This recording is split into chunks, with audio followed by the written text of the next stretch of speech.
Hola, ¿qué tal? ¿Cómo les va? Muy bienvenidos. Aquí arrancamos Tesis de Salud, el programa en el que junto a los mejores profesionales intentamos que puedas sentirte cada día un poquito mejor.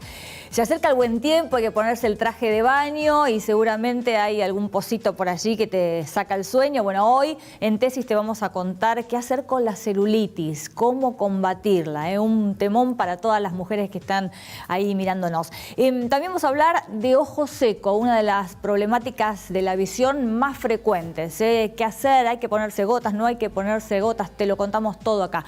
Y además vamos a tratar un tema muy profundo, el de los vínculos afectivos, sobre todo los vínculos en esta era de la tecnología. Así que quédate ahí que ya arrancamos, tenemos un programón.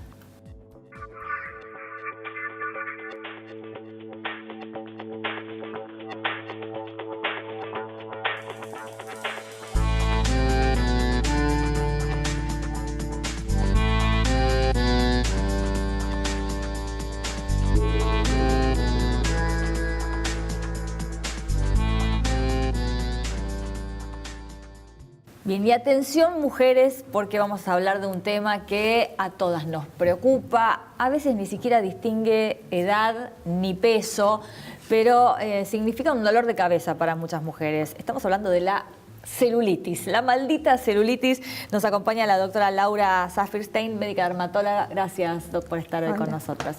Yo, decía atención mujeres, porque es casi exclusivo de las mujeres este problema, ¿no? Los hombres no la sufren. Si la tienen, habría que investigarles patología, pero sí, es exclusiva. ¿Y por qué? ¿Por qué ocurre esto? Bueno, porque la distribución grasa que tenemos las mujeres, que respeta, digamos, el aspecto femenino, generalmente está ubicada en los lugares donde padecemos la celulitis, que puede ser la silla de montar, la típica silla de montar, las grasas abdominales, que se refieren un poquito a otra cosa, pero fundamentalmente desde la cintura para abajo. Y los glúteos, ¿no? Exacto, por eso, digamos, desde la cintura para abajo, la distribución circulatoria en relación a las grasas es lo que nos puede traer o no la celulitis. Bien, vamos a definir celulitis. Cuando hablamos de celulitis, ¿de qué hablamos? Vamos a diferenciar algo que es muy importante. Estamos hablando de la celulitis que tiene que ver con el trastorno circulatorio en condiciones normales y con la grasa, no la celulitis infecciosa, que es un problema de características totalmente distintas, pero lleva el mismo nombre. En este caso, de lo que hablamos particularmente es de que la grasa que se distribuye de la cintura para abajo puede tener una distribución inflamatoria o no inflamatoria, dependiendo de la genética de esa persona, dependiendo de los factores a los que esté expuesto, dependiendo muchísimas veces de la capacidad circulatoria que tenga.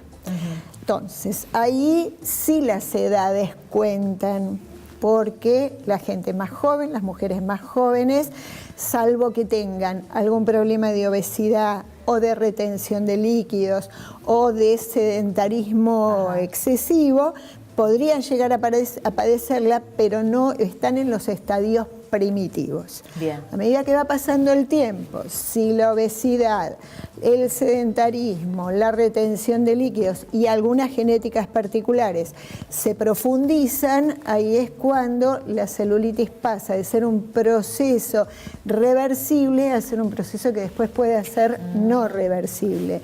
Es decir, que se pueda fibrosar, que se pueda instalar, que sea muy difícil de corregir. Bueno, ahí te adelantaste un poquito con mi siguiente pregunta, que era si se puede erradicar la celulitis. ¿Se puede? Entonces, ¿de qué forma? La palabra que yo usaría no es erradicar.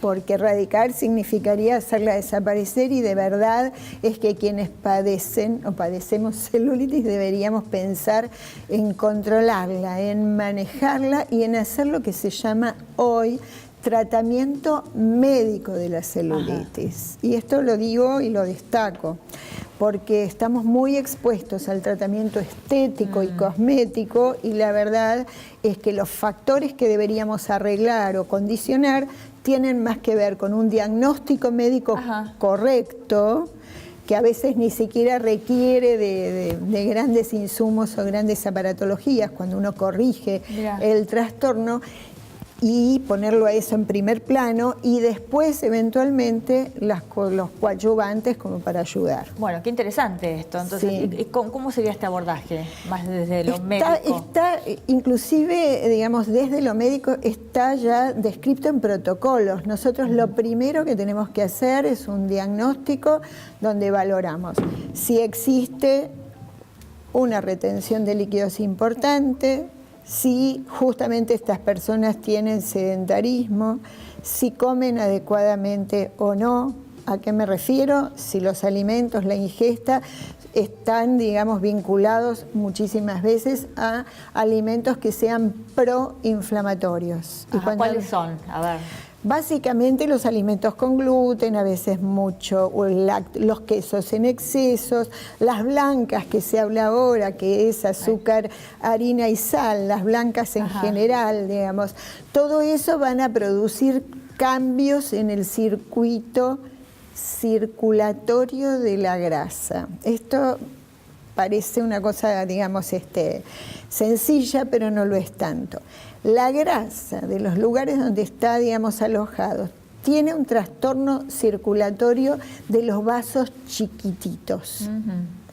Entonces, si esos vasos chiquititos no producen la oxigenación suficiente en todo, digamos, el globo de grasa, la grasa, ¿qué hace? Se dilata, se inflama. Entonces nosotros lo que observamos es una modificación de volúmenes, de color, de aspecto. La piel también se puede transformar. Y lo que nosotros necesitamos lograr es pasar a tener una grasa que esté oxigenada.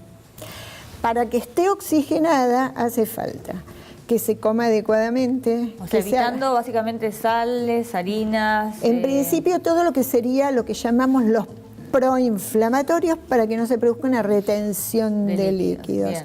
Por el otro lado, la actividad física, que casi te diría que yo prefiero poner a alguien en 3 o 4 meses de actividad física y un control dietario, y después recién hacer una nueva evaluación. Entonces, alimentación, evitar los alimentos que se llaman, o que colaboran en la inflamación, actividad física y...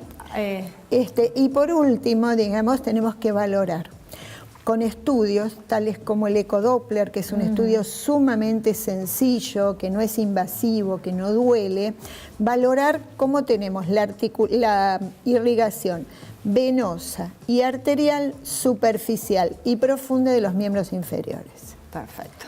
Entonces, basado en eso, esos 3 diagnósticos, digamos, nos permiten el abordaje. Bien, entonces un abordaje médico por lo menos en primera instancia, después podemos ayudar con la cuestión más específica y estética, pero bueno, nos quedamos con que la celulitis se puede combatir y por lo menos mejorar, si no erradicar completamente. Sin ninguna duda. Gracias, doctor. No, al contrario.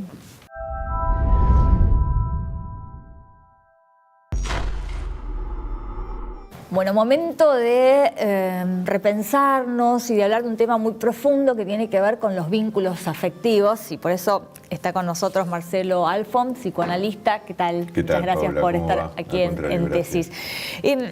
¿Cómo se forman los vínculos afectivos? ¿Qué son? ¿En qué consiste? En realidad los vínculos son un verdadero desafío a la diferencia. Ajá. Somos todos iguales, pero somos todos diferentes. Y uno lo va descubriendo eso cuando se relaciona, ¿no? Sí, es un trabajo vincularse, es un trabajo en relación al otro, a poder aceptar, a ser aceptado por el otro, en las locuras propias, locuras ajenas, diferencias, normalidades, en fin. Y en esta aceptación que tiene siempre algo de negociación, ¿no? ¿Dónde está el límite? Y hay lo que podríamos decir un límite basado en el sufrimiento tolerable. Ajá. Hay un sufrimiento que no nos podemos ahorrar en ningún vínculo y un mínimo imprescindible, yo diría que es absolutamente necesario porque es un trabajo el relacionarse, el vincularse es un trabajo. Entonces, cuando hay un exceso de trabajo, cuando hay un exceso de sufrimiento, y se deberían prender ciertas señales de alarma que nos deberían decir, hasta acá es lo que podemos aceptar. Claro, y ahí está el trabajo personal, ¿no? Porque hay gente que tiene como más tolerancia al sufrimiento, tolerancia excesiva, hay gente que es intolerante. Sí, bueno, pero si justamente estamos hablando de una relación, hay que ver qué es posible tolerar entre dos, porque no nos olvidemos que un vínculo es algo que se crea entre dos, no es tema de uno solo. Entonces, la posibilidad de sufrir, de vivir placenteramente, de disfrutar y de crear juntos, siempre está en relación a lo que crean o viven uno y otro, no uno solo, ¿no? ¿Por qué a veces es tan difícil soltar un vínculo? Precisamente porque a veces se puede confundir amar con necesitar.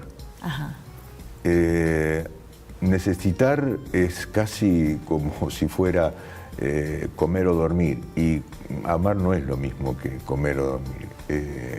Comer o dormir son necesidades individuales imprescindibles, y amar es algo que se relaciona con el otro.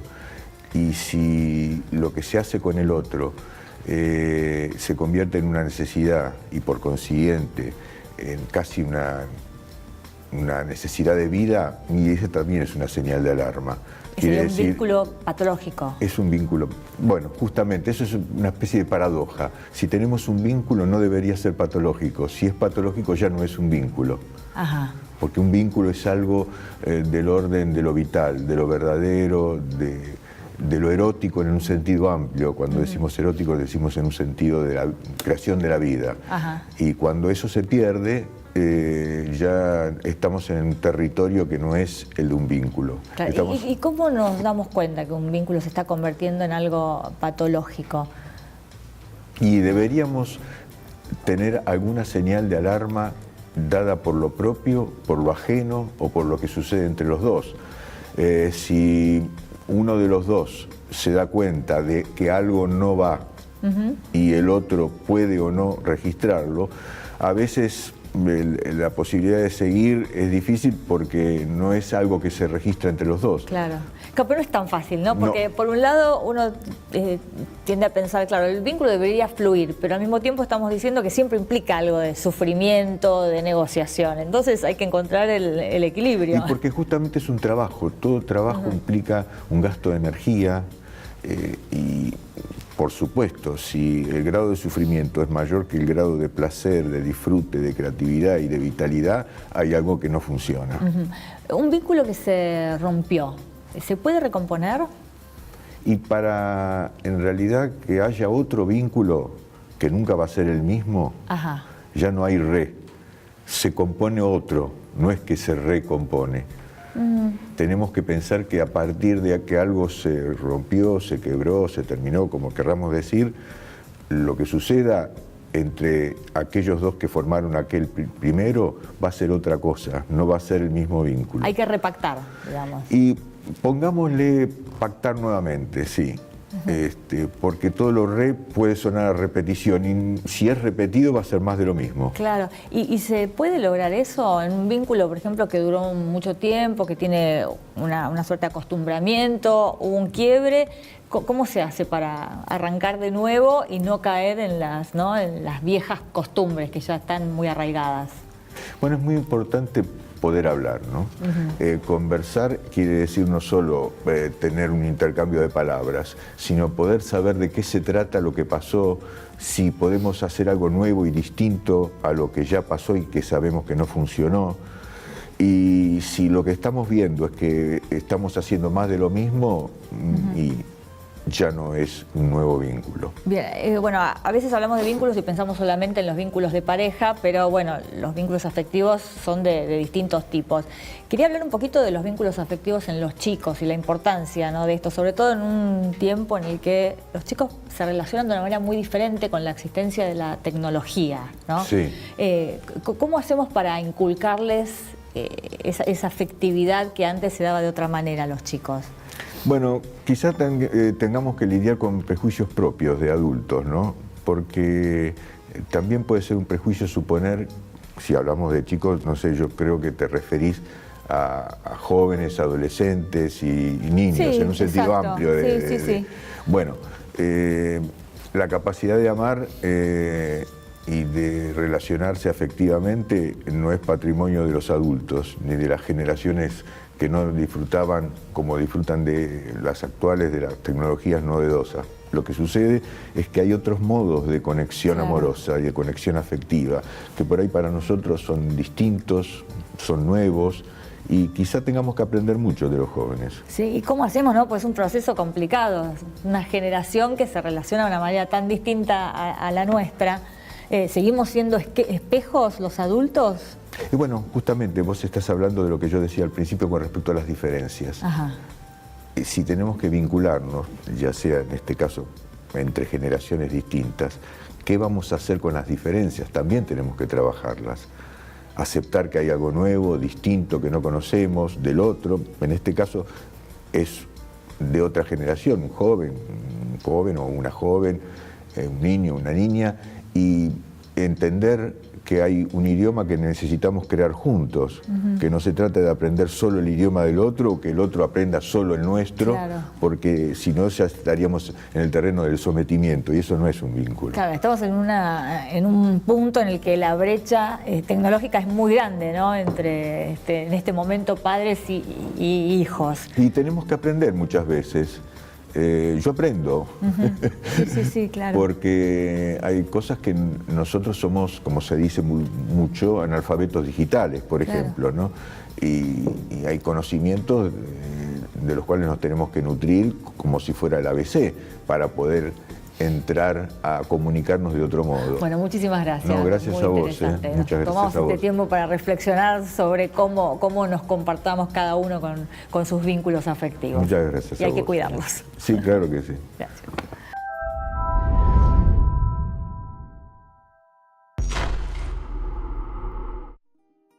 Y es el turno en tesis de hablar de problemas de la visión. Hoy los vamos a abocar al ojo seco. Es un problema que sufre muchísima gente. Está con nosotros Rogelio Rives Escudero, médico oftalmólogo. Gracias, Doc, por estar acá. A vos, Paula. ¿Y qué es el ojo seco? El ojo seco es una patología donde existe una alteración de la calidad y la cantidad de las lágrimas. Ajá. Hay dos glándulas que tenemos en los párpados, una se llama glándula lagrimal que produce agua y otra se llaman glándulas de meibomia que producen aceite, que son las que cuando se tapan crean los orzuelos. El 80% de los ojos secos se ven una alteración de la calidad de las lágrimas porque estas glándulas que producen aceite se tapan. Ajá, no de la cantidad. No de la cantidad. Hay gente que puede llorar. Exactamente. La mayoría de los ojos secos, a diferencia de lo que piensa la mayoría de la gente, se ven a una alteración de la calidad de la lágrima. Mira, ¿y por qué se da ese problema? Mira, hay diferentes factores. La mayoría son obstrucciones que se dan en las bocas de estas glándulas. Generalmente, a medida que pasa el tiempo, estas glándulas tienen tendencia a generar una atrofia. Ajá. Y a su vez, actualmente hay una gran tendencia a secarse los ojos por las actividades que uno realiza. Es más, esto se llama el síndrome del ordenador o de la computadora, porque cuando uno realiza una actividad de cerca, como la computadora o leer, se concentra tanto en esa actividad que se olvida de parpadear. Por lo tanto, lo que uno tiene que entender es que el parpadeo es como una bomba para la producción de lágrimas. Al no parpadear, uno produce pocas lágrimas. Es más, hay actualmente aplicaciones en el celular que les ponen alarmas a los pacientes que usan el celular o están en la computadora para justamente acordar a parpadear, porque lo que pasa es que se olvida de parpadear. Mirá, qué loco. ¿Y cuáles son los síntomas? ¿Qué sensación? La mayoría de la gente tiene sensación de cuerpo extraño, ardor, enrojecimiento y todas esas sintomatologías se agravan generalmente a medida que pasa el día. Se levantan bien, empiezan sus actividades normales y a medida que pasa el día y empiezan a usar la computadora y leen, se van exacerbando esos síntomas. ¿Te complica la visión? Sí, o sea, el principal lente que tenemos es la lágrima, y cuando la lágrima se vuelve de mala calidad o se ensucia o se seca, los pacientes ven mal y parpadean y empiezan a tener fluctuaciones en la visión de los parpadeos. Ajá. ¿Se puede agravar esta situación? Sí, en general el ojo seco es una patología que empieza más o menos a los 40 años, es más frecuente en mujeres y afecta toda la parte hormonal. Por lo tanto, después de la menopausia afecta mucho lo que es la calidad y la cantidad de las lágrimas. Hay un concepto de que uno le falta lágrimas y va a la farmacia y dice, le compra una lágrima artificial. Y la realidad es que no existe ninguna lágrima artificial que pueda ser igual a una lágrima del propio paciente. Por lo tanto, el objetivo de los tratamientos actuales es mejorar la calidad de los pacientes antes que utilicen lágrimas artificiales. No suplirlas simplemente con Exactamente. Hay gotitas que hacen que aumente la producción de lágrimas. Existen tratamientos específicos donde a través, como si fuera un peeling del borde del párpado, desbloquea estas glándulas que producen aceite. Hay tratamiento con luz pulsadas, que es un tipo de láser que también activa la funcionalidad de estas glándulas. Bueno, ¿en qué momento hay que concurrir al oftalmólogo entonces? ¿Con qué tipo de sensación? Bien. Todos los años hay que ir al oftalmólogo, especialmente después de los 40 años. Hacer un chequeo. Hacer un chequeo para controlar la visión y específicamente la presión ocular. Y es muy importante concurrir cuando empieza con sensación de basurita, ardor, y esos síntomas van empeorando a medida que pasa el día. Ajá. ¿Qué pasa si no se trata un ojo seco? Puede tener consecuencias como una inflamación en la córnea, ya queratitis, y eso, si no se trata bien, se puede infectar y generar una infección en la córnea, cosa o sea que es que bastante puede derivar grave. en algo complicado, hay que darle bolilla. Sí. Bien, decías de controlar la presión ocular. ¿Esto hay que hacerlo cada año? Sí, después de los 40 años uno debería controlar la presión todos los años y más joven si uno tiene antecedentes de algún familiar en la familia que tenga glaucoma. O sea, glaucoma es una patología donde aumenta la presión ocular no da síntomas, por lo tanto la única forma de poder detectarlo es ir a la consulta médica y justamente que el oftalmólogo le tome la presión. ¿Cómo se toma? Se toma con un Esta aparatito. pregunta indica que no me la he tomado, la presión ocular. Hay un aparatito que tira aire, que uno va al oftalmólogo y le tira aire, que uno lo asusta. Bien. Y hay otro aparatito que se acerca muy cerca del ojo con una luz azul que se llama tonómetro, que permite medir la presión intraocular. Bien, ¿y si estás fuera de los parámetros normales? Hay dos opciones, o se puede usar una gotita todos los días para bajarla, o existen también cirugías o láser que permiten bajar la presión ocular.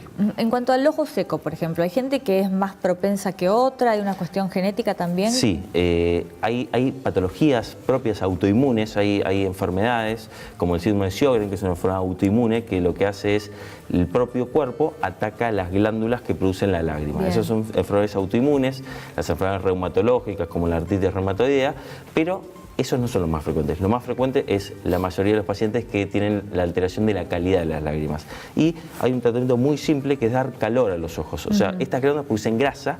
Yo la grasa cuando lo pongo en la heladera se me pone dura y si le doy calor se derrite. Por lo tanto, hay máscaras de calor que uno la utiliza todos los días y esa forma derrite esa grasa que está coagulada y aumenta la calidad de la lágrima. Bien, bueno, hay soluciones, eso es lo bueno. Existen un montón de opciones y actualmente fáciles, ¿no? Sí, actualmente existe un montón de tratamientos y cada día hace que los pacientes pueden llevar una vida normal. Bien, hablabas de medir la presión ocular y controlar las cuestiones de la vista, de la visión, ¿no? Como controles rutinarios que hay que hacer una vez al año.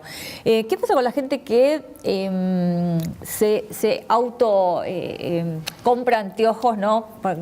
Sin consulta? ¿Qué problemas podemos tener con eso? Básicamente, generalmente, como todo en el cuerpo, siempre un brazo es diferente al otro, una parte de la cara es diferente a la otra, siempre hay un ojo que es diferente al otro. Cuando uno una especie compra, de automedicación eso. Exactamente. Cuando uno compra, uno estandariza y piensa que los dos ojos son iguales, por lo tanto no le da la corrección necesaria. Es como si uno tiene un auto que pone una goma de una forma y la otra de otra forma, no va a andar bien. Básicamente, la mayoría de los pacientes tienen tendencia a hipercorregirse y lo que uno tiene que entender es que el ojo es como un músculo. Si yo le doy mucha corrección, deja de trabajar ese músculo, por lo tanto me voy a ser más dependiente de los anteojos. Por lo tanto, la idea es utilizar la menor cantidad de corrección que permita ver bien, porque si uso mucho, ese músculo deja de funcionar y después me salgo los anteojos y no voy a ver nada. Bien, entonces hay que tratar de retrasar la corrección lo máximo posible. Sí, ¿Hasta qué punto? Porque puede llegar a ser contraproducente, forzar demasiado. Mira, básicamente la presbicia, que es la alteración de cerca que empiezas a los 40 años, yo lo que le digo a los pacientes es que empiecen a estirar la hoja hasta el punto que no le den más el brazo. Sí, ahí ese es el momento de cambiar el anteojo. Contra menos cambien el anteojo, más va a trabajar este músculo y menos dependiente se va a hacer los anteojos. Pero como vos decís, es verdad, si uno quiere leer letra muy chica y el anteojo no le da, también es un momento para cambiarlo. Bueno, aceptar, ¿no? Exactamente. La edad, las cuestiones de la edad, pero bueno, no tampoco tirarse a chanta y enseguida ponerse los anteojos porque si no el músculo deja de trabajar. Podríamos decir que esa es la conclusión para la presbicia. Perfecto, Doc, muchísimas gracias por favor, como siempre gracias por haber a vos. pasado por Tesis.